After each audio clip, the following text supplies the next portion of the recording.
नमस्कार, खबरों की खबर में आपका स्वागत है। मैं हूं संकेत उपाध्याय। माफिया अतीक अहमद की सरेआम हत्या कर दी गई थी। इस बात को 9 दिन हो गए। उसकी मौत के बाद कई कहानियां सामने आ रही, कई ऐसे राज खुल रहे हैं जो बता रहे हैं कि कैसे अतीक अहमद के उस वक्त में जुल्म की इंतहा हो रही थी। एनकाउंटर में मारे गए अतीक के बेटे असद के मोबाइल से एक एक कर कई बड़े राज खुल रहे हैं। पुलिस को जो मोबाइल फोन मिला है उसमें एक वीडियो भी मिला है और ये वो वीडियो है जो कि आप अपने स्क्रीन पर देख रहे हैं। तस्वीरें विचलित कर सकती हैं, इस वजह से हमने ब्लर कर दिया। मकसद आपको दिखा करके आतंकित करना नहीं है, बस मकसद ये है कि ये बताना कि इस तरीके से भी होता था। खौफ का ये भी एक समय था। एक वीडियो है जिसमें तारीख 19 जनवरी 2021 लिखी। वीडियो में एक व्यक्ति को नंगा करके बुरी तरीके से पीटा जा रहा है। लात घूंसों से, बेल्ट से उस व्यक्ति की पिटाई की जा रही है। वीडियो लखनऊ के एक फ्लैट का बताया जा रहा है जहां असद रहता था। वीडियो में 3-4 लोग दिखाई दे रहे हैं। हालांकि इस वीडियो में असद नहीं दिख रहा। हो सकता है कि वो ये वीडियो शूट कर रहा हो, अभी इसकी जांच चल रही है, ये हमको नहीं मालूम है। वीडियो में एक लड़का जो जमीन पर बैठा है उसे बुरी तरीके से पीटा जा रहा है। पुलिस सूत्रों के मुताबिक जांच में यह पता चला कि असद के फ्लैट में इस तरह लोगों की पिटाई की जाती थी। उसका वीडियो बनाया जाता था और व्हाट्सएप ग्रुप पर वायरल कर दिया जाता था ताकि लोगों के मन में एक डर रहे, एक दहशत फैला रहे कि अगर आपने पंगा लिया तो ऐसा हश्र हो। ये तस्वीरें हमारे सहयोगी नितिन गुप्ता हम तक लेकर के आ रहे हैं। वहीं प्रयागराज में माफिया अतीक के दफ्तर के अंदर एक चाकू मिला है। फर्श पर खून के छींटे भी मिले। कुछ कपड़ों में खून भी लगा हुआ है।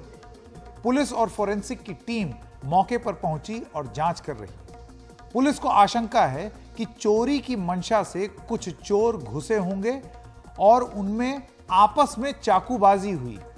आप सोचिए, यहां अतीक की मौत हुई नहीं कि वहां घर में चोरी शुरू और चोरों में संभवतः लड़ाई शुरू हो गई। अभी फोरेंसिक जो है वो जांच के बाद ही स्थिति स्पष्ट कर पाएगी कि असल में हुआ क्या था उनके घर।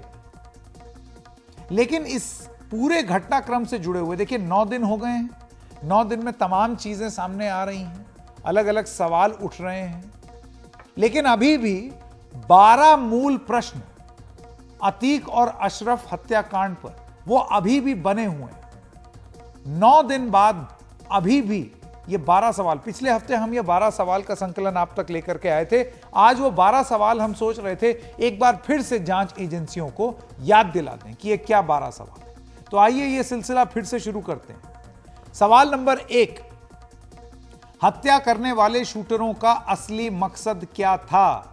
हमको ये मकसद अब तक नहीं मालूम है। हमको अब तक ये जानकारी मिल रही है कि कोई लॉरेंस बिश्नोई बनना चाहता था, कोई अतीक की गैंग में ही शामिल होना चाहता था लेकिन उसके बाद शामिल नहीं हुआ और उसी से प्रेरित था, उसी से प्रेरणा ली थी और इस वजह से हत्या कर दी। लेकिन इससे मोटिव साबित नहीं होता, मकसद साबित नहीं होता। तो ये जांच के 9 दिन बाद भी अभी तक हमें नहीं मालूम है। पुलिस की कोई प्रेस कॉन्फ्रेंस नहीं हुई जिसमें ये चीजें पता लग सके। सवाल नंबर 2, हत्या के लिए आधुनिक और महंगी पिस्तौल किसने दी?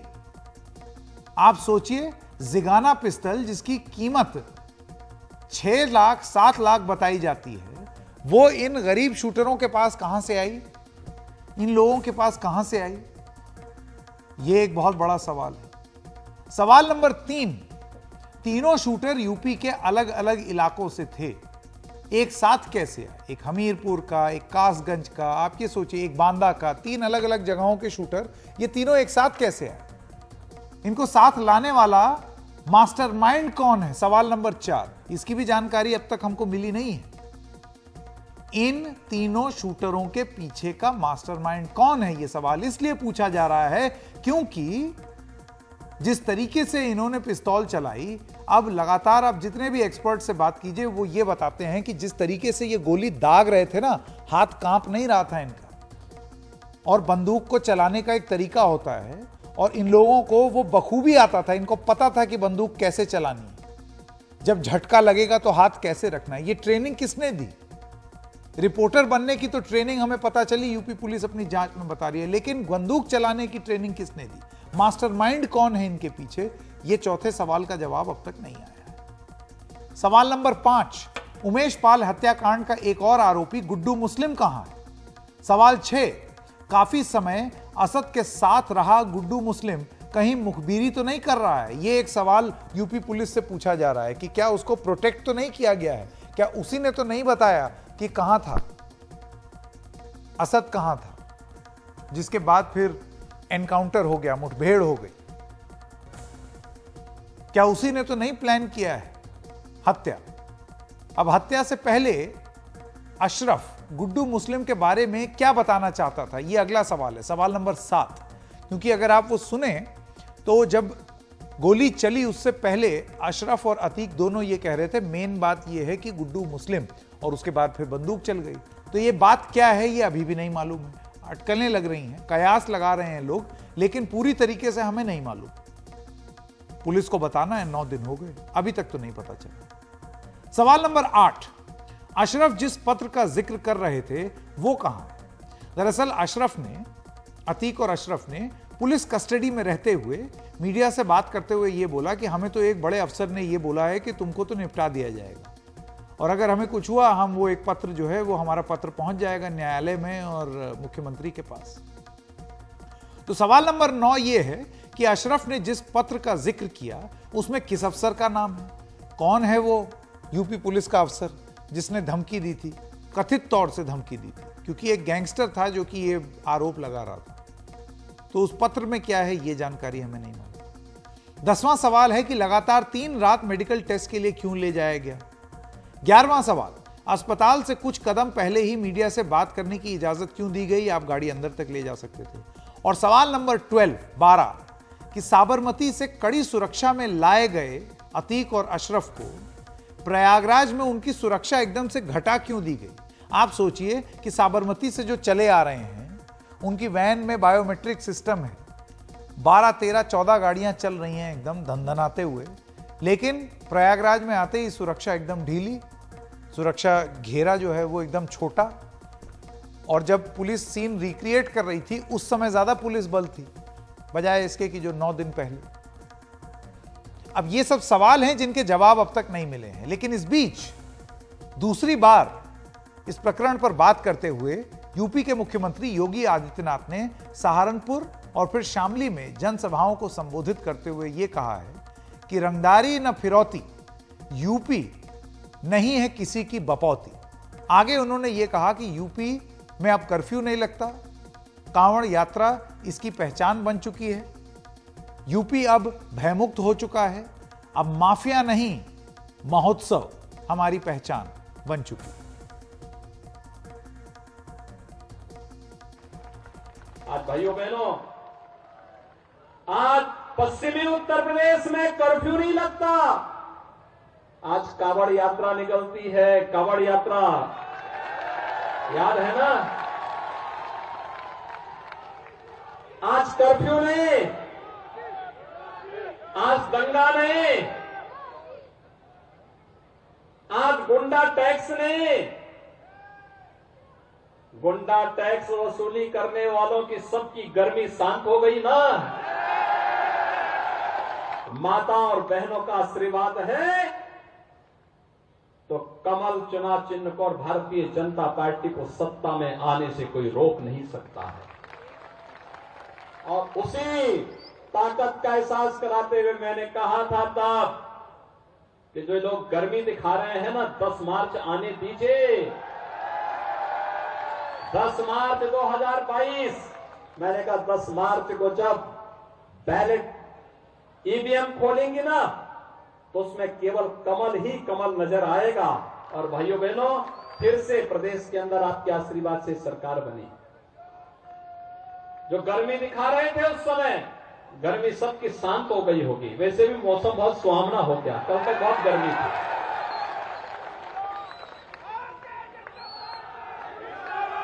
गुंडा टैक्स वसूली करने वाले कहां चले गए कोई पता ही नहीं। कोई उनके लिए 2 बूंद आंसू बहाने वाला भी नहीं। शरद प्रधान वरिष्ठ पत्रकार और देश रत्न निगम, आप पॉलिटिकल एनालिस्ट हैं, दोनों हमारे साथ जुड़ गए हैं। शरद जी, सबसे पहले मैं सवाल आपसे पूछना चाहता हूं, 9 दिन हो गए हैं, 9 दिन में अभी भी कुछ 12 महत्वपूर्ण सवालों के प्रश्न जो हैं, 12 प्रश्न हैं, उनके जवाब नहीं मिले हैं, जानकारी नहीं मिली है, और ये बहुत महत्वपूर्ण प्रश्न है। बिल्कुल, ये पहले दिन से सवाल उठ रहे हैं, लेकिन इसका कोई जवाब देने को, कहीं जहां से जवाब आना चाहिए कि जवाब नहीं आता। और इससे और जाहिर है कि इस तरह की जब चीज होती है तो शक पैदा होता है कि क्या वजह है, कोई भी सवाल पूछेगा। और ये सवाल ऐसे हैं कि सिवाय किसी ब्लाइंड आदमी के बाकी सबके दिमाग में सवाल उठेंगे। जिसको नहीं देख सकता है वो नहीं पूछेगा सवाल, उसके बाद में ही सवाल का जवाब आता है। तो वाकई में फिक्र की बात है कि क्या वजह है, कि क्या पुलिस के जिस तरीके का जो पुलिस का रवैया रहा, सबसे अहम सवाल यही था कि जब साबरमती से लाए तो इतनी हाई सिक्योरिटी, उससे ज्यादा थ्रेट परसेप्शन शायद किसी क्रिमिनल का नहीं रहा होगा। इतना बड़ा क्रिमिनल था, इसमें कोई शक नहीं है, घिनौना क्रिमिनल। लेकिन उस गढ़ में आकर के जो उसका अड्डा था, जहां पे उसका आतंक था, उस जगह आके सडनली सारे गार्ड्स खत्म हो जाते हैं। वहां पे उसको ऐसे ट्रीट किया जाता है कोई मामूली जेब कतरा हो, कि उसको लेके आ गए, बाहर उतार दिया। ये सब चीजें इस सवाल उठाती हैं कि क्या कर रही थी पुलिस, क्या फैसिलिटेट कर रही थी। जिस तरीके से वहां का जो टीम थी 17 लोगों की, पहली चीज तो हॉस्पिटल ले जाने की जरूरत नहीं थी, वो ट्रीट जेल में या लॉकअप में जहां भी जाते हैं तो डॉक्टर आ सकता था।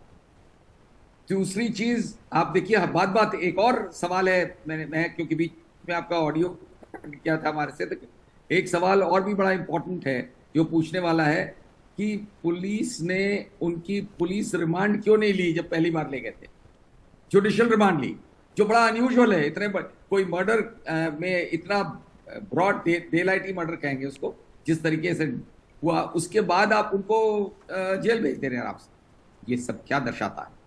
ये सवाल का जवाब तो देना पड़ेगा पुलिस को, और नहीं देंगे तो इससे नेचुरली किसी को कोई सिंपैथी नहीं है अतीक से। और जब भी कोई क्रिमिनल मारा जाता है, मरता है, तो लोग जनरली खुश होते हैं और अच्छी बात है। एक क्रिमिनल कम हुआ तो अच्छा है, लेकिन कोई एक तरीका है, क्रिमिनल जस्टिस सिस्टम है, उसको अगर हम ताक पे रख देंगे तो कल ये, आज तो किसी एक के साथ हो रहा है, कल दूसरे के साथ होगा, कल हमारे आपके साथ होगा, फिर क्या हो? बिल्कुल, तो इतना अनब्राइटल्ड हो जाए, बिना लगाम के बेलगाम हो जाए वो जो गार्जियंस ऑफ लॉ कहे जाते हैं। जी, मैं देश रत्न निगम जी, देखिए आप प्रैक्टिसिंग लॉयर भी हैं, आप एडवोकेट हैं, और आप जानते हैं रूल ऑफ लॉ की अहमियत। कानून का राज जो है वो हमेशा स्थापित होना चाहिए, और ऐसे वक्त में अगर पुलिस कस्टडी में एक क्रिमिनल, और मैं बार बार ये चीज शरद प्रधान जी भी बोल रहे हैं और हम भी दोहरा दें कि ये 12 सवाल उठा करके कोई हम अतीक और अशरफ की हिमायत नहीं कर रहे, कोई उनकी तरफ से हम दलील पेश नहीं कर रहे हैं, कोई ये नहीं कह रहा है कि उनको सजा नहीं मिलनी चाहिए थी, लेकिन सजा कानून देता, ये सवाल पूछा जा रहा है। सजा इस तरीके से ना दी जाए कि एक गैंगस्टर को निपटाने के लिए प्रदेश में एक और गैंगस्टर जन्म ले रहा है। ऐसे में तो गैंगस्टर कभी खत्म ही नहीं होंगे, फिर काहे का कानून का राज। संकेत जी, ये बहुत अच्छी बात है कि हम लोग महिमा मंडन नहीं कर रहे हैं ऐसे माफिया डॉन का जिसका अंत हुआ, और वैसे कई सारी राजनीतिक पार्टियां कर रही हैं, झंडा भी फहरा रही है उनके नाम पे, उनको शहीद व बलिदानी भी बोल रही हैं। कम से कम हम लोग एक बहुत अच्छा डिबेट कर रहे हैं वहां पर। और जो सवाल आपने उठाए वो बहुत ही मेरे ख्याल से महत्वपूर्ण सवाल है और उनका जवाब चाहिए। क्या उनका जवाब ढूंढा जा रहा है या नहीं ढूंढा जा रहा है, हमें ये इस पर विचार करना है। 2 हाई लेवल SIT बन गई हैं और 2 जुडिशियल पैनल भी बन गए। एक झांसी में जो एनकाउंटर हुआ, और दूसरा अतीक अहमद के ऊपर जो आपराधिक गतिविधि और कार्रवाई हुई, और 3 ये जो लड़के हैं अपराधी हैं जिन्होंने उनकी हत्या करी, सरेआम हत्या करी। तो देखिए, चूक तो हुई है, और पुलिस के डिपार्टमेंट के अंदर से चूक हुई है या जानबूझ के की गई है, ये मैं समझता हूँ जांच का विषय। और ये सवाल धीमे धीमे निकल के आएंगे, ऐसा नहीं है कि वो नहीं निकल के आएंगे, आज नहीं तो कल निकलेंगे, क्योंकि इतनी जल्दी से करने से देखिए निष्कर्ष पर पहुंच जाना वो भी अच्छी बात नहीं है। आप अच्छे से उसकी कार्रवाई करिए, जांच करिए और उनको पकड़ के लाइए और कानून के सामने लाइए। देखिए हमारे यहाँ कानून का राज, जैसे आपने बोला, रूल ऑफ लॉ है और उसी के तहत ही कार्रवाई होती है। सजा का अधिकार देना सिर्फ न्यायालय के पास है और किसी के पास नहीं है। पुलिस का काम है उनको पकड़ के कोर्ट के सामने लाना और उनके ऊपर मुकदमा चलाना और सारे साक्ष्य और तथ्य कोर्ट के सामने रखने। तो वो अपना चार्ज फ्रेम होगी और चार्जशीट फाइल होगी, उसके बाद न्यायालय फैसला करेगा। इसमें तो देखिए दो राय नहीं है। और यूपी में जो ये हुआ, इसके देखिए तथ्य जानना बहुत जरूरी है। कौन ऐसे लोग हैं जिन्होंने ये इसकी सुपारी दी? पर्दा उठना चाहिए। क्या कुछ राजनीतिक दल भी इसमें शामिल है? क्या वो कुछ ऐसे राज बता के गया है या बताने वाला है? जिस तरह से उसने गुड्डू मुस्लिम का नाम लिया, जिस तरह से फेक आधार कार्ड है, और यहाँ तक कि उनका जो वकील है उसको भी आज कॉन्स्पिरेसी के तहत उसके ऊपर भी धाराएं लगाई गई। वैसे वो ऑलरेडी उसको सजा मिल चुकी है 2006 के जो उमेश पाल का जो किडनैपिंग थी उसमें उसको ऑलरेडी आजीवन कारावास मिला हुआ है उस लॉयर को। तो ये बहुत गंभीर मामले, अगर लॉयर भी शामिल हो जाए तो मैं देखिए मैं तो खुद भी शौक दूंगा। अगर एक लॉयर भी इस तरह के अपराध में शामिल हो जाता है तो रूल ऑफ लॉ कहीं ना कहीं डेंट होता है। देखिए लॉयर्स का काम बड़ा साफ है, किसी ने अपराध किया है उसको भी बचने का अधिकार है, वो लॉयर की एडवाइस दे सकता है, लेकिन लॉयर उसमें शामिल नहीं हो सकता। तो ये बहुत गंभीर सवाल है जिनका देखिए हमें भी जवाब चाहिए और आपको भी चाहिए, आपके दर्शकों भी चाहिए। बिल्कुल, लेकिन बिल्कुल। हम किसी निष्कर्ष पे अभी नहीं पहुंच सकते, किसी के ऊपर उंगली अभी नहीं उठा सकते। हाँ, चूक हुई है ये हम जरूर और हम सवाल पूछने के बिल्कुल ही हकदार हैं, हम सवाल पूछ सकते हैं। जी शरद प्रधान जी। मैं इसमें एक चीज और जोड़ना चाह रहा हूँ। जो सिन्हा साहब ने बात कही, बिल्कुल सही कहा कि लॉयर्स को इस तरह नहीं पढ़ना चाहिए और उम्मीद भी नहीं की जाती है, लेकिन हर तरीके के लोग होते हैं। जर्नलिस्ट को भी बहुत से नए काम करने चाहिए जो करते हैं। और इस केस में उमेश पाल के बारे में ये भी बात सामने आई है कि उमेश पाल जो हैं वो खुद जमीनों की डील्स में इन्वॉल्व थे और उसमें भी इनसे कॉन्फ्लिक्ट था, कॉन्फ्लिक्ट ऑफ इंटरेस्ट। आपको याद होगा राजू पाल जिनके मर्डर में उमेश पाल विटनेस रहे हैं, वो राजू पाल भी एक अच्छे खासे क्रिमिनल थे उस जमाने के, और ऑफ कोर्स अतीक से बड़े क्रिमिनल नहीं थे वो, और वही लेके उनका भी झगड़ा था। मैं शरद जी, लेकिन मेरा सवाल यही है, देखिए मैं कोई भी डीलिंग कर रहा हूं, मेरे खिलाफ मामले दर्ज हों, लेकिन ये सब कानून के तहत रहते हुए अगर सजा अदालत सुनाए और उसके बाद न्याय अदालत दे तब बात समझ में आती है। इसी को रूल ऑफ लॉ कहते हैं, इसी को कानून का राज कहते हैं। लेकिन जैसा कि आप जिक्र कर रहे हैं कि एक अपराधी था, उसको दूसरे अपराधी ने निपटाया, फिर उस अपराधी को निपटाने के लिए एक और अपराधी आया, और इस सब के बीच में जब अपराधी को निपटा रहे हैं, उसके बीच में जब ये बात होने लगे कि आसमानी फरमान हो गया है और हमने ये खत्म कर दिया, वो खत्म कर दिया, तो ये कितना गलत है। बात करने का हिसाब यही होता है, ये भी कहा गया था। नहीं, हिसाब हो लेकिन कानून करे। 100 बात की एक बात यही है। मंत्री ने, यूपी के एक मंत्री ने ये बात कही, बिल्कुल कही थी, उसी दिन कही थी। और बता दो संकेत, इफ यू परमिट, तो मैं एक चीज और बता दूं। एक बात और भी जो है अंदर खाने में ये बात हो रही है, ये चर्चा है ब्यूरोक्रेसी में, पुलिस में भी, पॉलिटिशियंस में भी, कि कुछ संदिग्ध लोग जो मंत्री हैं वो उनका भी अजीब सा सस्पिशियस रोल रहा है इस पूरे कनेक्शन में। अतीक के साथ हर पॉलिटिकल पार्टी के लोग कनेक्टेड रहते थे। अब ये सब बातें जांच के दायरे में आएंगी या नहीं, अब यही देखना होगा कि ये सब बातें जांच के दायरे में आएंगी या नहीं। और ये जो 12 मूल प्रश्न हैं, इनके जवाब कब तक मिलेंगे, कब तक प्रदेश को मिलेंगे, कब तक देश को मिलेंगे? क्योंकि अगर आप इसी तरीके से आप ये समझें कि खत्म हो गया है गैंगस्टर का आतंक का अंत हो गया है, ऐसे सोच करके अगर आप, बिल्कुल अंत होना था लेकिन कानून के हिसाब से होना था, कानून के हिसाब से नहीं हुआ है, तो नहीं हुआ है। तो ये 12 मूल प्रश्न हैं जिसका जवाब यूपी पुलिस और यूपी की सरकार से हर किसी को मांगना चाहिए। आप दोनों का बहुत बहुत धन्यवाद हमारे साथ जुड़ने के लिए। और क्योंकि हम माफिया और डॉन की बात कर रहे हैं, तो आजकल एक और आदमी जो है उनका बर्ताव बिल्कुल एक डॉन टाइप का हो गया है। इलॉन मस्क वो नाम बन गए हैं जो विवादों में हमेशा से ही रहे हैं। इलॉन मस्क के ट्विटर खरीदने के बाद तो विवादों की ऐसी शुरुआत हुई है जिसकी इतनी लंबी फहरिस्त है, इतनी लंबी लिस्ट है कि अगर चर्चा की जाए तो 24 घंटे भी कम पड़ जाएंगे। कभी वॉश बेसिन लेकर ट्विटर पहुंच जाते हैं, क्योंकि अंग्रेजी की एक कहावत होती है ना कि लेट दैट सिंक इन, कि मैं आ गया तो मैं सिंक ही लेकर के आ गया। तो ये सब शोबाजी करने का उन्हें बड़ा शौक है, बहुत बड़े संख्या में कर्मचारियों को हटा देना। तो ऐसे में हम पूछना चाहते हैं कि आखिर मस्क चाहता क्या है भाई, ये आदमी क्या करना चाहता है ट्विटर। बाद में जो लोगों को उन्होंने कर्मचारियों को निकाला उनको वापस रख लिया, मन नहीं भरा तो उन्हें भी हटा दिया, फिर ट्विटर पर से ब्लू टिक हटाने की शुरुआत कर दी। यह फैसला शुरू में ही विवादों में घिर गया। उन विवादों को आगे देखेंगे हम लोग इस कार्यक्रम में। उससे पहले जब रातों रात ब्लू टिक लाखों लोगों के खत्म कर दिए गए तो उसमें कई सेलिब्रिटी, अहम संस्थानों, अहम व्यक्तियों तक को नहीं छोड़ा गया, सबके ब्लू टिक चले गए। मस्क इस तरह के फैसले लेते रहते हैं और फिर उसे वापस भी लेते रहते हैं।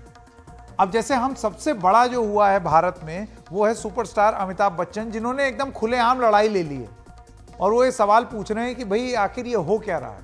तो अमिताभ बच्चन ट्विटर पर क्या बोल रहे हैं, उन्होंने हमारी भाषा अवधी भाषा में, हमारी मतलब मेरी मातृभाषा अवधी भाषा में उन्होंने ट्विटर पर गए। वो क्योंकि प्रयागराज के हैं तो उनके यहाँ भी वही भाषा इस्तेमाल होती है, तो वो दिखाते हैं आपको उन्होंने क्या लिखा।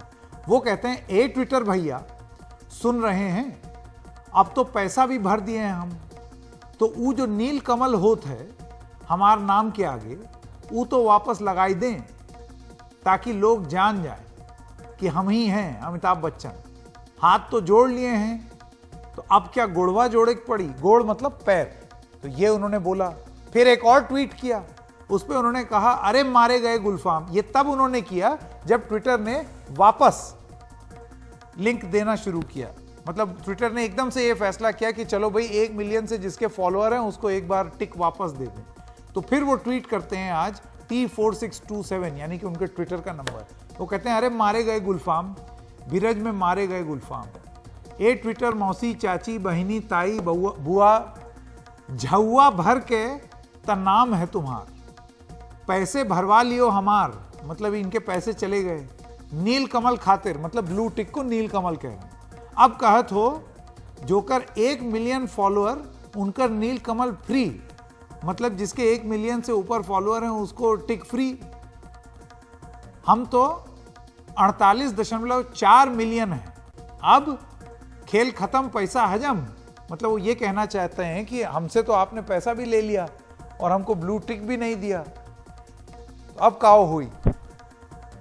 बेशक अमिताभ बच्चन ने बहुत ही मजाकिया अंदाज में अवधी भाषा का प्रयोग करते हुए ट्वीट किया है और अब उन्हें ब्लू टिक भले ही मिल गया हो, लेकिन आप समझिए कि कितना गंभीर मामला है कि अगर कोई अमिताभ बच्चन के नाम से अकाउंट बनाकर और पैसे देकर ब्लू टिक ले ले और फिर कुछ उल्टा पुल्टा ट्वीट कर दे, तो फिर जिम्मेदारी किसकी होगी। अमिताभ बच्चन के साथ तो नहीं, लेकिन ऐसा जरूर हुआ है, कई लोगों के साथ हुआ है, अमिताभ बच्चन के साथ नहीं हुआ है। आपको यह भी बताएंगे कि किसके साथ हुआ है। लेकिन आप सोचिए ट्विटर कितना जरूरी हो गया है आपके जीवन में, और कभी कभार सोचने पर मजबूर हो जाता है आदमी कि क्यों हम लोग उसको अपनी आन बान शान से जोड़ लेते हैं। हम लोगों को यह लगता है कि ट्विटर में इतने सारे फॉलोअर हो गए, ये हमारे फॉलोअर हैं। सच बात यह है कि ट्विटर पहले भी एक प्राइवेट संस्थान थी और अभी भी एक बिजनेसमैन द्वारा चलाई गई एक प्राइवेट संस्थान है। तो आपका कुछ नहीं है, सब कुछ इलॉन मस्क का है और उसने तय कर लिया है कि अब वो अपने हिसाब से इन सब चीजों को चलाएगा। तो मस्क ये चाहता है, मस्क बिजनेसमैन है, वो पैसा कमाना चाहता है। और आप सोच रहे हैं कि मेरे इतने फॉलोअर, मेरे उतने फॉलोअर, ये सब कुछ नहीं। प्लेटफॉर्म उसका है, मर्जी चाहे वो जो मर्जी वो करे। लेकिन ट्विटर में किस तरीके से लोगों का नुकसान हुआ है इन सब हरकतों की वजह से, नवंबर में जब एलॉन मस्क जो है उन्होंने ब्लू टिक अचानक हटा देने का ऐलान किया, तो उसके बारे में आपको बताते हैं। एकदम से ब्लू टिक हटा, उससे असमंजस हो गई। $8 की कीमत हो गई कि कोई भी खरीद सकता है और आप ब्लू टिक अपना लगवा लीजिए। नवंबर में एक कंपनी थी जिसका नाम था एली लिली। इस कंपनी के पेड ब्लू टिक का यह कंपनी शिकार हो गई। एली लिली से मिलते जुलते ब्लू टिक वाले हैंडल से एक ट्वीट गया और ये एक फर्जी यूजर था जिसने बिल्कुल उनके जैसा एक ट्वीट किया। ये बहुत बड़ी फार्मा कंपनी है, एली लिली इसका नाम है। तो फर्जी यूजर ने क्या लिखा, उसने ये लिखा कि इंसुलिन अब फ्री हो गया, ऐसी घोषणा कर दी। जैसे ये घोषणा हुई तो एली लिली का जो शेयर था वो 6% नीचे गिर गया। यानी कि आप ये समझिए कि करोड़ों का नुकसान। एली लिली ने ट्विटर पर तमाम विज्ञापन रोक दिए। उन्होंने कहा हमारा नुकसान हो गया आपकी इस पॉलिसी की वजह से। इस वजह से ट्विटर को भारी नुकसान भी हुआ उस समय। अब आप सोचिए कि वेरीफाइड हैंडल बिकने का कितना ज्यादा असर पड़ सकता है। कोई भी किसी नाम से वेरीफाइड अकाउंट खरीद सकता है। भाई वेरिफिकेशन का मतलब क्या था कि मैं एक ही हूं और इसका प्रमाण है ये नीला बैज, जिसको अमिताभ बच्चन नीलकमल कह रहे हैं। लेकिन अब वो आप खरीद सकते हैं और कोई वेरिफिकेशन है, मतलब आप जो मर्जी चाहे वो खरीद सकता है, फिर वो किसी भी नाम से वेरीफाई हो सकता है। तो आप ये समझ लीजिए कि कोई भी किसी नाम से वेरीफाइड अकाउंट खरीद लेगा और कुछ भी दावा कर देगा और फिर आप उलझते रहिए, सुलझते रहिए। ऐसा बोलने के पीछे एक वजह है। अभी देख लीजिए, जब इस महीने ब्लू टिक हटा तो क्या हुआ। असली राहुल गांधी का ब्लू टिक हट गया। जिसने राहुल गांधी की पैरोडी अकाउंट बनाई है उनका ब्लू टिक बचा हुआ है, क्योंकि संभवतः उन्होंने पैसे दिए होंगे।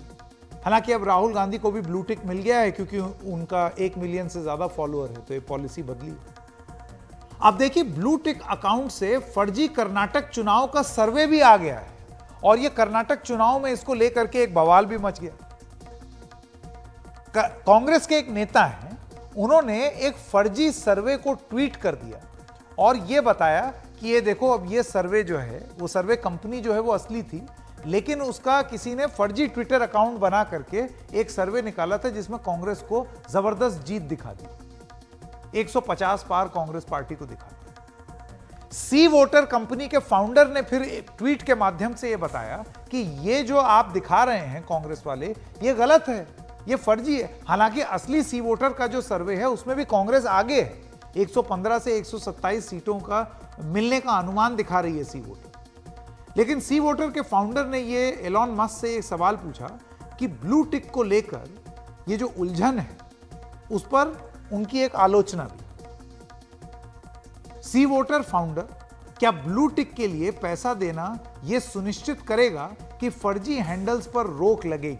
ये उन्होंने एक ट्वीट करके ये बात बोली। यशवंत देशमुख है, उन्होंने फर्जी सर्वे को लेकर के ट्वीट किया और लिखा कि ये सही है कि कर्नाटक में कांग्रेस को बढ़त दिख रही है, लेकिन आप फर्जी हैंडल की बात बता रहे हैं जहां फर्जी नंबर है।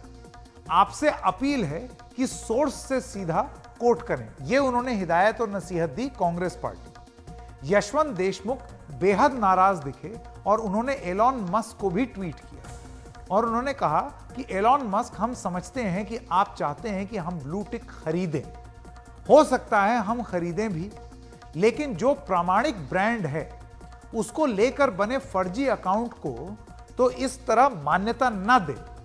क्या ब्लू टिक के लिए पैसे देने से इस तरह की चीजों से मुक्ति मिलेगी? अगर यूजर्स की बात करें तो ट्विटर के बहुत ज्यादा यूजर्स भारत में नहीं है। आप देखिए, ट्विटर को लेकर के चर्चा बहुत होती है। अंग्रेजी में एक कहावत है कि पंचिंग अबव इट्स वेट, यानी कि आपकी जितनी हैसियत है आप उससे ज्यादा बड़े हैं। तो ट्विटर की भी यही हालत है, क्योंकि ट्विटर के करीब 2.7 करोड़ से ज्यादा यूजर्स हैं भारत में। इसकी तुलना अगर आप फेसबुक से करें, फेसबुक और इंस्टाग्राम जो कि एक ही कंपनी है मेटा, उसके 55 करोड़ यूजर्स हैं हिंदुस्तान में। कहां 55 करोड़ और कहां 2 करोड़ 70, और 2 करोड़ 70 लाख फॉलोअर्स और यूजर्स वाला ट्विटर इतना हंगामा मचाया हुआ है देश में। यूजर्स कम है लेकिन ट्विटर की अहमियत बहुत ज्यादा बढ़ी हुई है, क्योंकि प्रधानमंत्री से लेकर मुख्यमंत्री से लेकर तमाम जिलों की पुलिस अधिकारी सब ट्विटर हैंडल को प्रमाणिक माना जाता है। कई बड़ी हस्तियां जो हैं उनको ब्लू टिक वाले अकाउंट को आधिकारिक माना जाता है। यानी कि अगर कोई ट्वीट कर दे तो आज की डेट में प्राइमरी सोर्स ऑफ इंफॉर्मेशन भी यही है। पुलिस को कोई जानकारी देनी है, किसी कंपनी को जानकारी देनी है सब ट्विटर पर देते हैं। तो ये इतनी छोटी प्लेटफॉर्म नहीं है, बहुत बड़ा प्लेटफॉर्म बन गया और हमें इसकी आदत पड़ गई है दरअसल। ऐसे में जब ये $8 वाली स्कीम लगा करके कोई बिजनेसमैन हमको याद दिला रहा है कि जिस चीज को आप अपना मान बैठे थे वो दरअसल मेरा है और मैं तो वसूली करूंगा और नियम मेरे क्योंकि प्लेटफॉर्म मेरा, ऐसे में आप क्या करेंगे ये आपको तय करना है। अब इलॉन मस्क के बारे में बात कर लेते हैं। अक्टूबर 2022 में ट्विटर को खरीदा, मॉडरेशन पॉलिसी में बदलाव किए, कहा कि बड़ा प्लेटफॉर्म है, फ्री स्पीच के लिए है, कर्मचारियों को हटाया, कई कर्मचारियों ने खुलकर मस्क की आलोचना की, मुफ्त ब्लू टिक हटाने का फैसला उन्होंने किया, कई फर्जी अकाउंट को पैसे देकर ब्लू टिक मिले, फिर इस फैसले को वापस लिया, फिर से लागू कर दिया, मार्च में फिर ब्लू टिक हटाने की शुरुआत कर दी गई, कई अहम अकाउंट का ब्लू टिक फिर से बरकरार किया गया 1 मिलियन से ऊपर जिनके फॉलोअर्स हैं। तो ये सारी चीजें इलॉन मस्क कर रहे हैं। वही इलॉन मस्क हैं जिनका स्पेसएक्स का एक रॉकेट ऊपर जाने से पहले ही फट गया था, खासा नुकसान हुआ। ऐसा तो नहीं यहां से रिकवरी कर। आप इसी से समझ सकते हैं कि इलॉन मस्क किस तरह का फैसला लेते हैं, लेकिन इन फैसलों की कीमत कहीं आप लोगों को तो नहीं चुकानी पड़ेगी क्योंकि आपको आदत इतनी पड़ चुकी है। फ्री स्पीच के नाम पर जो बड़ा भौकाल एलॉन मस्क ने बनाया था, कहीं वो अफवाह फैलाने का हथियार तो नहीं बन जाएगा? ये सबसे बड़ा सवाल है जो कि अब पूछा जा रहा है। आइए सबसे पहले सुनते हैं कि यशवंत देशमुख, जो कि लेटेस्ट शिकार हुए सी वोटर के यशवंत देशमुख, उन्होंने हमसे क्या कहा। देखिए, मुझे लगता है कि सोशल मीडिया की कंपनीज, जो चाहे फेसबुक हो, चाहे ट्विटर हो, चाहे कोई भी आए, उस पे अगर सब कुछ खुला है मंच, तो स्वाभाविक सी तौर पे वो ऐसे लोगों के लिए भी खुला रहेगा जो इस सिस्टम को अब्यूज करें। लेकिन जहां तक कि बड़ी कंपनी, मीडिया कंपनियों का और इन लेगेसी ब्रांड्स का सवाल है, जिनका एक 25-30 साल का एक पुराना अनुभव है, या जो अपने नाम को बनाने में इतनी मेहनत करते हैं, उन लोगों को कहीं ना कहीं पे इस तरीके के व्यवहार से, लोगों के अब्यूज से कहीं ना कहीं एक सुरक्षा मिलनी चाहिए। उनके नामों को, उनके इंटेलेक्चुअल कॉपीराइट्स को, उनके काम को, उनके संस्थानों को। और इसकी जिम्मेदारी मुझे लगता है कि सीधे सीधे सोशल मीडिया कंपनीज की है। ये नहीं कह सकते कि हमने तो खुला मंच दे दिया, यहाँ पे खुले मंच के तौर पे कल के दिन अमेरिकी राष्ट्रपति बन के कोई बोलना चाहे तो वो भी मुक्त है, वो भी उसको इम्पर्सनेट करे, कोई भी कुछ करे। तो मुझे लगता है कि कहीं ना कहीं जिम्मेदारी तो सोशल मीडिया कंपनीज की ही है। ठीक है, वो अगर पैसा, इस काम के लिए पैसा मांगते हैं तो मुझे पैसा देने में भी कोई आपत्ति नहीं है, बशर्ते इस बात की वो गारंटी लें कि आपसे पैसा लेने के बाद में संकेत उपाध्याय का दूसरा हैंडल कोई भी नहीं बना पाएगा, आपसे पैसा लेने के बाद में कोई फर्जी आदमी एनडीटीवी का हैंडल नहीं बना पाएगा। अगर इस बात की गारंटी हो तो पैसा देने में भी कोई आपत्ति नहीं। देखिए, ट्विटर एक प्राइवेट कंपनी है, ट्विटर एक सॉफ्टवेयर कंपनी है, और सॉफ्टवेयर कंपनी को अपनी रेवेन्यू कहाँ से जनरेट करनी है इसका पूरा हक है। वो अभी तक एडवर्टाइजमेंट पे बहुत ज्यादा उनकी डिपेंडेंसी रहती थी, अब वो एडवर्टाइजमेंट से हटके सब्सक्रिप्शन प्लान की ओर बढ़ रहे हैं, और इसलिए उन्होंने ये जो चार्जेस लगाए हैं ब्लू टिक के लिए, उनकी शुरुआत है, पहली चीज उन्होंने की है। और वो जिस सारे लोग जिनको अभी तक ट्विटर से ब्लू टिक फ्री में मिला करता था, बिकॉज उनकी वेरीफाई करने के बाद या वो ट्विटर में किसी को जानते थे, उन सारे लोगों को अब ये प्रॉब्लम हो रही है कि ये जो अभी तक फ्री था वो पेड कैसे हो गया। हम सारे लोग, चाहे वो फेसबुक हो, चाहे वो लिंक्डइन हो, लिंक्डइन प्रीमियम के लिए 6 से 7 हजार रुपए हर महीने पे करने के लिए तैयार होते हैं क्योंकि हम लिंक्डइन प्रीमियम के मेंबर बन सकें। हम सारे लोग एप्पल का आईफोन यूज करते हैं क्योंकि हम वो प्रीमियम फील करना चाहते हैं। लेकिन वहीं जब हम ट्विटर के ब्लू टिक के लिए हमें $8 पर महीने देने की बात आती है तो हमें वो प्रॉब्लम हो रही है, क्योंकि अभी तक वो फ्री था और अब हमें उसके लिए पे करना पड़ रहा है। वो ये समझ नहीं पा रहे हैं कि उसके साथ ट्विटर बहुत सारी ऐसी फैसिलिटी भी देना चाह रहा है जो कि अभी तक अवेलेबल नहीं थे, जैसे लॉन्ग वीडियो पोस्ट करने के वाली बात, जैसे ट्वीट एडिट करने के लिए चीजें, ये सारे अभी तक केवल कुछ लोगों के पास थी। और बहुत सारे ऐसे लोग जो ये सारी चीजें करना चाहते थे, बट ओनली बिकॉज उनके फॉलोअर्स नहीं थे, वो ये नहीं कर पा रहे थे। अब वो $8 पे करके उस प्रीमियम मेंबर बन सकते हैं और ये सारे फीचर्स जो ट्विटर अपने प्रीमियम मेंबर्स को देता था वो यूज कर सकते हैं। ये जो आवाज उठ रही है वो इसलिए क्योंकि अभी तक ये सारी फैसिलिटीज फ्री थी और अब हम ट्विटर से ये सारी चीजें हमें पे करनी पड़ रही है इन सारी चीजों को यूज करने के लिए। सो मेरा मानना है एक सॉफ्टवेयर कंपनी को अपनी रेवेन्यू कहाँ से जनरेट करनी है इसका पूरा हक है। हम बाकी सारा डिस्कशन कर सकते हैं, लेकिन $8 हो या $10 उनको अपने से सर्विसेज की प्राइस डिसाइड करने का हक है। हम अगर वो नहीं पे करना चाहते हैं, हम बिना ब्लू टिक के रह सकते हैं, हम ऑरेंज टिक ले सकते हैं, हम ग्रे टिक ले सकते हैं, या हम ट्विटर से बाहर जा सकते हैं। लेकिन सिर्फ इसलिए कि ट्विटर ने ब्लू टिक को पे कर दिया, हम ट्विटर और एलॉन मस्क को गलत नहीं ठहरा सकते। अब क्या होगा कि जिसके पास भी $8 है वो दे के ब्लू टिक ले सकता है। तो इससे ये हो रहा है कि जिसका नाम भी से मतलब शेख हसीना हो, या जिसका नाम भी से विराट कोहली हो, जिसका नाम भी अमिताभ बच्चन हो, वो अपना एक अकाउंट खोलेगा, उस पर ब्लू टिक लेगा और वो ट्वीट करना स्टार्ट कर देगा। तो जो आम लोग हैं, जो या यूजर्स हैं, उनको कंफ्यूजन रहेगा कि किसको फॉलो कर रहे हैं और क्या वो सही है कि नहीं है। तो इससे बहुत ही ज्यादा कंफ्यूजन हो जाएगा सिस्टम में, उसका मिसयूज भी होगा। मुझे लगता है कि काफी सारे लोग इस चीज का फायदा उठाएंगे। जिन लोगों को ब्लू टिक नहीं मिलना चाहिए था वही होंगे जो सबसे पहले जाके ब्लू टिक लेंगे, बिकॉज उनको मिल रहा है। और जिनको असली में ब्लू टिक देना चाहिए, जो कि रियली वैल्यू देते हैं, जो ओरिजिनल लोग हैं, ऑथेंटिक लोग हैं, वो लोग उल्टा ब्लू टिक नहीं लेंगे, बिकॉज उनको लगेगा कि क्यों लें। क्योंकि उनको तो लगेगा कि इस पे उनकी बेइज्जती लगेगी उनको कि $8 देके उनको ब्लू टिक लेना पड़ रहा है, जबकि उनके तो लाखों फॉलोवर्स हैं या करोड़ों फॉलोवर्स हैं। जैसे अमिताभ बच्चन का नाम लिया आपने, वैसे या विराट कोहली का नाम ले लो, या बड़े बड़े आपके नेता अभिनेता का नाम ले लो, वो लोग को लगेगा कि हम $8 क्यों दें, तो वो लोग ब्लू टिक नहीं लेंगे। और इससे ये होगा कि पूरे प्लेटफॉर्म में बड़ा कंफ्यूजन हो जाएगा कि किसको फॉलो करें, किसको ना फॉलो करें, कौन सही बात कह रहा है, कौन सही बात नहीं कह रहा है। क्योंकि लोगों को क्या पता कि असली कौन है यहाँ पे, क्योंकि कोई भी अकाउंट खोल सकता है, कोई भी ब्लू टिक ले सकता है। तो आपकी बात सही है कि इससे काफी मिसयूज भी होगा, इसका गलत इस्तेमाल होगा, और ऐसा करने से जो प्लेटफॉर्म की जो गरिमा है, जो उसका जो विश्वास है, वो कम होता जाएगा लोगों में। तो अब एक सीधी सीधी बात यह है कि आप जरा 2 बार सोचिएगा, ब्लू टिक देख करके कहीं आप ऐसे मन मत बना लीजिएगा कि ये कोई जेन्युइन आदमी होगा। वो गलत भी हो सकता है, क्योंकि इस तरीके की चीजें अब ट्विटर पर होनी शुरू हुई हैं। क्योंकि एक इंसान जिसका नाम है एलॉन मस्क, उसने ये जिद पकड़ ली उल-जलूल फैसला लेने की। आइए रुक करते हैं हमारी अगली खबर का। सूडान में जारी गृह युद्ध के बीच भारतीयों को बड़े पैमाने पर निकालने का काम शुरू हो गया है। इसे ऑपरेशन कावेरी नाम दिया गया है। सोमवार को 500 भारतीयों को पोर्ट सूडान लाया गया और बहुत से भारतीय पोर्ट सूडान पहुंच रहे हैं। भारत सरकार की कोशिश सभी भारतीयों को सुरक्षित निकालने की है। खार्तूम में भारत के दूतावास को खाली करना पड़ा है, लेकिन भारतीय राजनयिक सुरक्षित जगहों से भारतीयों को सलाह और सहायता पहुंचा रहे हैं। करीब 3 से 4 हजार भारतीय फंसे हो सकते हैं, ऐसी जानकारी मिल रही है। सुरक्षित ठिकानों पर लाए गए भारतीयों को स्वदेश लाने के कई विकल्प रखे गए हैं। INS सुमेधा कल ही पोर्ट सूडान पहुंच चुका है।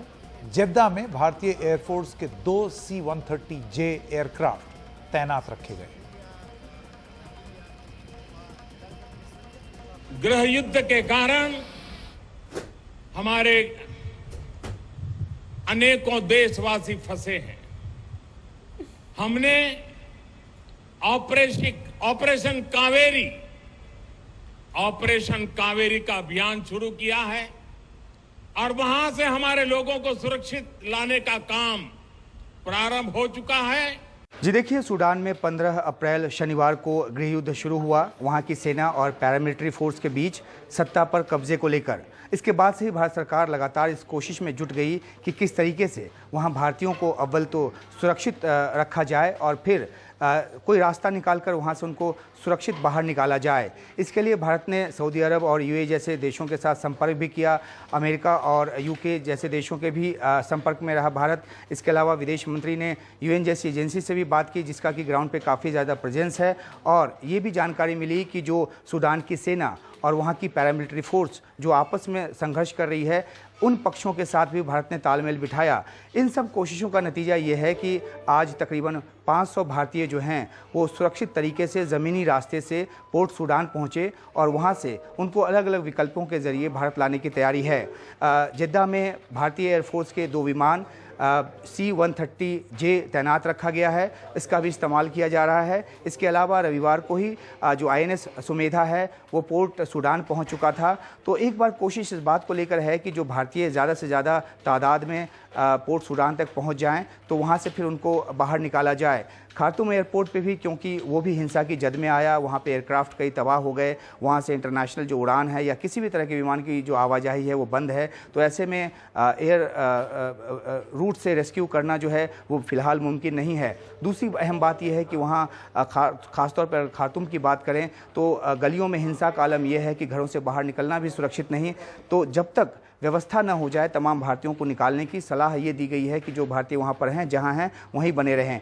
आलम यह है कि भारत का जो दूतावास है वो भी हिंसा की चपेट में आया है। भारतीय जो राजनयिक हैं वो दूतावास खाली कर चुके हैं, लेकिन अलग अलग ठिकानों से, सूडान में ही रहकर ही, खार्तूम में ही रहकर ही अलग अलग ठिकानों से कोऑर्डिनेट कर रहे हैं। और जिन भारतीयों तक अगर खाना नहीं है, पीने का पानी नहीं है, तो वो सहायता पहुँचा रहे हैं। और जैसे ही कोई एक ऐसा सुरक्षित रास्ता मिल रहा है जिसके ज़रिए उनको पोर्ट सूडान तक या किसी और सुरक्षित इलाके तक पहुंचाया जा सके, तो उस तरह से सलाह और मशवरा जो है वो दिया जा रहा है। तो एक बड़ा ऑपरेशन, जिसको कि ऑपरेशन कावेरी का नाम दिया गया है, वो शुरू हो चुका है। और जैसा कि हमने पहले बताया अपने दर्शकों को कि सऊदी अरब ने जिन 12 देशों के नागरिकों को निकाला था उसमें 3 भारतीय भी थे। फ्रांस ने भी तकरीबन 500 लोगों को रेस्क्यू किया, उसमें 5 भारतीय हैं। तो अलग अलग देशों के साथ समन्वय भी जारी है। उसके अलावा भारत की अपनी कोशिश जो है वो रंग लाती नजर आ रही है और 500 से ज़्यादा भारतीय जो हैं वो स्वदेश लौटने की तैयारी में है। बाकी और भी जो भारतीय हैं वो खतरे वाली जगह से सुरक्षित इलाकों की तरफ आ रहे हैं।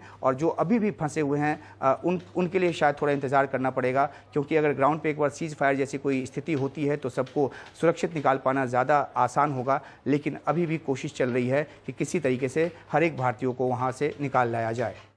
और खबरों की खबर में आज इतना ही। नमस्कार।